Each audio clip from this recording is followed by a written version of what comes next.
रिश्तों को शर्मसार कर देने वाली वारदात, जहां एटीएम से पैसे निकालने पर मिली फटकार से नाराज नाती ने अपनी ही नानी को मौत के घाट उतार दिया। नागपुर के पांचपौली थाना क्षेत्र के लश्करी बाग में दिल दहला देने वाली घटना सामने आई, जहां 30 वर्षीय नाती राज बागड़े ने अपनी 68 वर्षीय नानी इंदू चौहान की गला रेतकर हत्या कर दी है। बताया जा रहा है कि आरोपी ने कुछ दिन पहले नानी के एटीएम से 20,000 रुपए निकाले थे, जिसको लेकर उसे लगातार फटकार मिल रही थी। गुस्से में आरोपी ने नशे की हालत में इस वारदात को अंजाम दिया और हत्या के बाद खून साफ कर सबूत मिटाने की कोशिश की, जहां पुलिस और डॉग स्क्वाड की जांच के बाद आरोपी को कलमेश्वर क्षेत्र से गिरफ्तार कर लिया गया है। लष्करी बाग या परिसरामध्ये इंदू चव्हाण नावाची एक वृद्ध महिला, हिचा सकाळी खून झाला आहे याची आम्हाला बातमी मिळाली।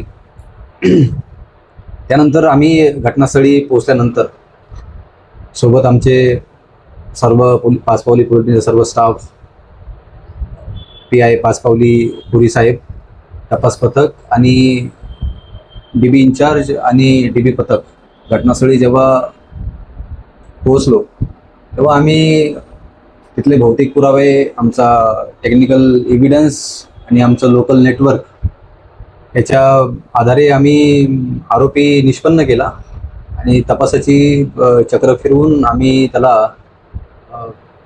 अर्ध्या तासामध्ये अटक केलेली आहे। तो कळमेश्वर या ठिकाणी एक छोटंसं गाव आहे, त्या ठिकाणाहून आमच्या DB पार्टीने त्याला ताब्यात घेतला आहे।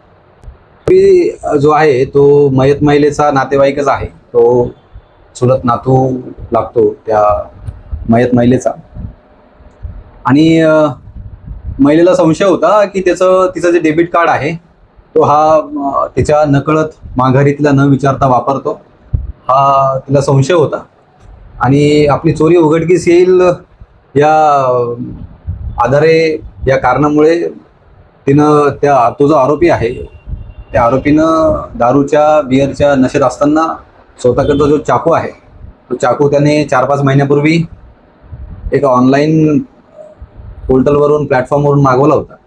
त्या चाकूचा वापर करून चाकूचे घाव द्वारे त्या आरोपीनं त्या महिलेचा खून केलेला आहे।